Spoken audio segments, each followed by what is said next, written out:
One of the biggest challenges I face with ADHD is controlling my emotional outbursts. Sometimes I feel like I have no filter between my feelings and my actions. I can get angry, frustrated, or sad over the smallest thing, and sometimes I can't seem to calm down and think rationally. I often say or do things I regret later. I hurt people I care about. Cover why and what it looks like, but first make sure you hit that follow button if you or someone you know has ADHD. I make new content daily. Now I know that my emotional outbursts are not a sign of weakness or immaturity, but that wasn't always the case. They're the result of my brain's difficulty with executive functioning, which affects my ability to regulate my emotions and my impulses. A lot of my emotional outbursts today comes from triggering my RSD, or rejection sensitivity dysphoria. RSD essentially means I don't take criticism or being told I'm wrong very well. It's a fear of rejection. I want everyone to like me, and when I feel like they don't, I feel like a piece of crap, and I lose control of my emotional regulation. It also comes from the fact I struggle to know if something bothers me until it's a huge freaking deal. It takes is one more tiny inconvenience, and I'm lit.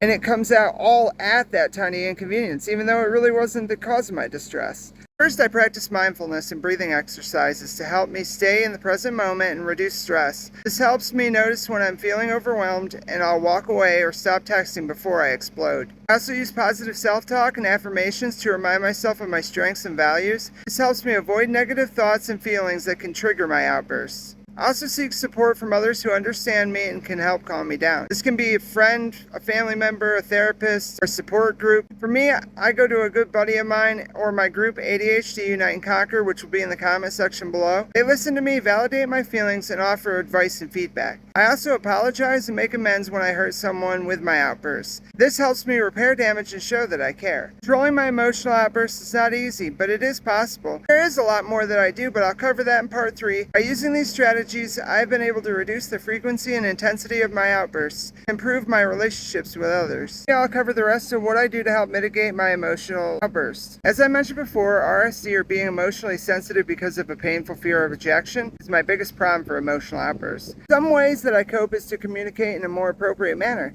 Sometimes I jump to conclusions impulsively in the moment. To avoid confusion, I must ask for clarification before I explode. I also need a partner that's willing to work with me on communicating more effectively by first validating each other's feelings and say something like, "I can see how much that hurts you." This avoids blame and focuses on the pain. We also use I statements that focus on our own perspectives and experiences without implying that the other person is wrong or at fault. RSD can make me feel like a piece of crap when I face rejection or criticism. I practice self-compassion and remind myself of my strengths and values. Communication is key to helping regulate my emotional outbursts. But there's even more left in this series, so make sure that you're following and checking my page around noon for new posts and reels. Comment a skill you use now that you know them, and thanks for watching to the end.